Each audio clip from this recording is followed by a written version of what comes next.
అనకాపల్లి జిల్లా. ఈరోజు మీ ముందుకు రావడానికి ప్రధాన కారణం 8/1/2025న శ్రీ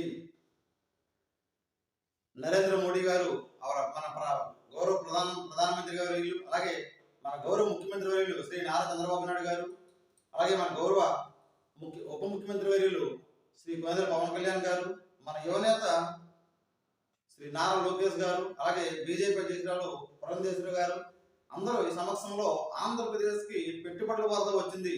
సుమారుగా 2 లక్షల కోట్ల పెట్టుబడి, 2 లక్షల కోట్ల పైబడి పెట్టుబడులు ఆంధ్రప్రదేశ్ కి సెంట్రల్ గవర్నమెంట్ యొక్క చొరవతో వాళ్ళ సహకారంతో మనకి రావడం జరిగింది.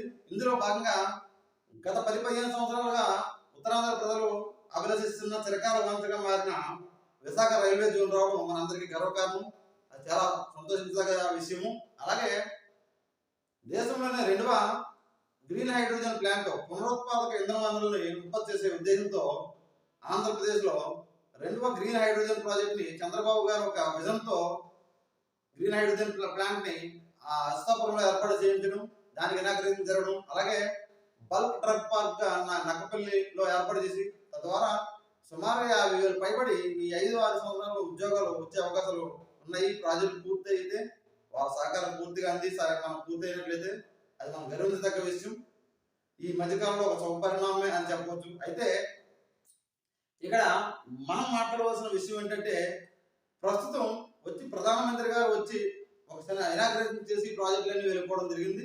అది ప్రాసెస్ జరుగుతుంటది. కానీ ఉన్న సంస్థ steel plant, Vizag steel plant అనేది ఎప్పుడో 1970-71లో 1970లో పార్లమెంట్ లో ఆంధ్రప్రదేశ్ లో ప్రజల యొక్క ఉద్యమాలు చావులు చూసి 1970లో పార్లమెంట్ ఇందిరాగాంధీ గారు విశాఖ స్టీల్ ప్లాంట్ అనౌన్స్ చేయడం జరిగింది. 1971లో దాన్ని ఇనాగ్రేషన్ చేసి 1982 నుంచి వర్క్ స్టార్ట్ చేసి ఇప్పటి వరకు సుమారుగా 40 సంవత్సరాలు పైబడి అది యొక్క ప్రాసెస్ లో రన్ అవుతూనే ఉంది. ప్లాంట్ మనకు ఉత్తరాంధ్రలోనే కాకుండా, ఇది ఆంధ్రాలోనే కాకుండా సౌత్ ఇండియాలోనే one of the top most steel plant గా దీనికి పేరున్నది.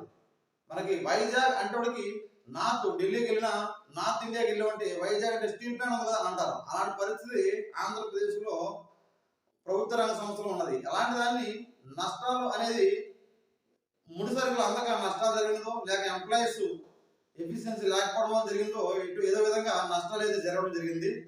దీనిని సొల్యూషన్ గా ప్రైవేట్ రంగానికి అప్పగించి ఈ నష్టాలు ఉన్నాయని చూపించే కన్నా 10,000 కోట్ల నుంచి 15,000 కోట్లు నిన్న బిఎస్ఎన్ఎల్ కి ఎలాగైతే గతంలో ఈ లేటెస్ట్ గా 1,50,000 కోట్లు ఎలాగైతే కేటాయించి దాన్ని పునరావాసం కల్పించారు దానికి, అలా అదే విధంగా ఈ స్టీల్ ప్లాంట్ కూడా 10,000 కోట్లు 15,000 కోట్లు కేటాయించి దీనిని ప్రభుత్వ రంగ హయాంలో ఉంచినట్లయితే ఆంధ్రప్రదేశ్ ఉన్న ఏకైక అతిపెద్ద ప్రైవేట్ సంస్థ, ప్రభుత్వ సంస్థ ఏదంటే స్టీల్ ప్లాంట్ అని మనందరూ చెప్పవచ్చు.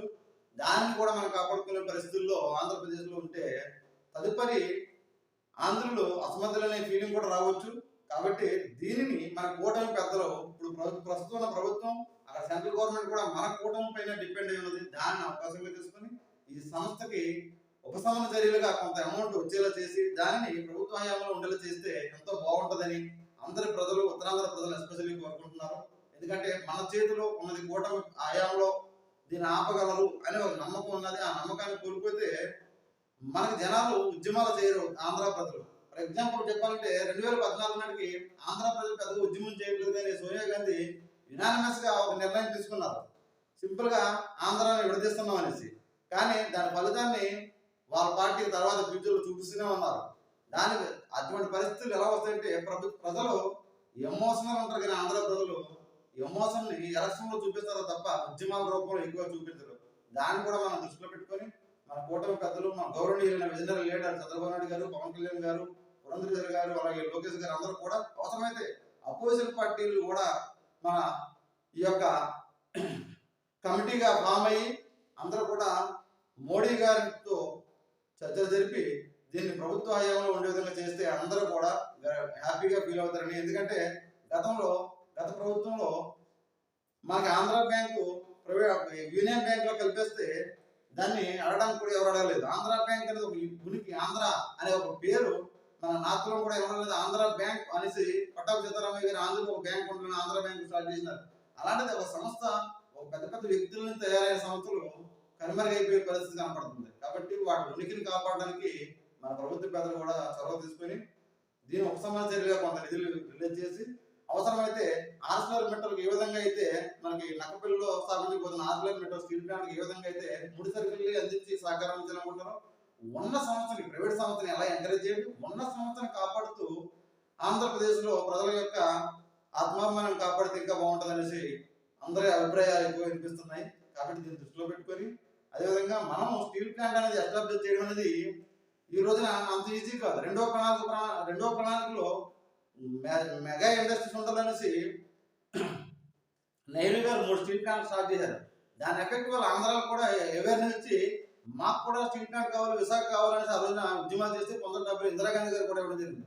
వాళ్ళకున్న పేరు ఇప్పుడు ఈ సంవత్సరం మళ్ళీ ప్రైవేటీకరణ పోవడం వల్ల అంతా ప్రైవేటీకరణ వ్యవస్థగా మారిపోయి ఎవరో అదానికి రావచ్చు, ఇంకెవరు రావచ్చు, తర్వాత విషయం వాళ్ళని వేరే సంస్థలుగా ఎక్కడైనా ఎస్టాబ్లిష్ చేస్తే ఇంకా మనకి ఇంకా అభివృద్ధి జరుగుతుంది. ఈ సంస్థను అలా కాపాడుతూ ప్రభుత్వ హయాంలో అదేవిధంగా కడప స్టీల్ ప్లాంట్ ఎస్టాబ్లిష్ చేస్తూ మనకి గతంలో గత 7 సంవత్సరాలుగా శంకుస్థాపన జరుగుతున్నాయి కానీ దాని పనులు జరగట్లేదు. ఎందుకంటే స్టీల్ ప్లాంట్ ఎస్టాబ్లిష్ చేయడం ప్రభుత్వ హయాంలో అంత ఈజీ కాదు ఇప్పుడున్న పరిస్థితులకి. అక్కడ ఉన్న సంస్థను కాపాడి ఆంధ్రులకి ఆ ఉన్న ఆత్మాభిమానాన్ని ఆ ఉన్న ఒక ఉనికిని కాపాడే ప్రయత్నం చేస్తారని మన అధికార పార్టీ అలాగే ప్రతిపక్షాలు కూడా అందరికి కూడా వినిపించుకుంటూ మీ మతాల దురమ్మ నాయుడు, యలమంచిలి నియోజకవర్గం.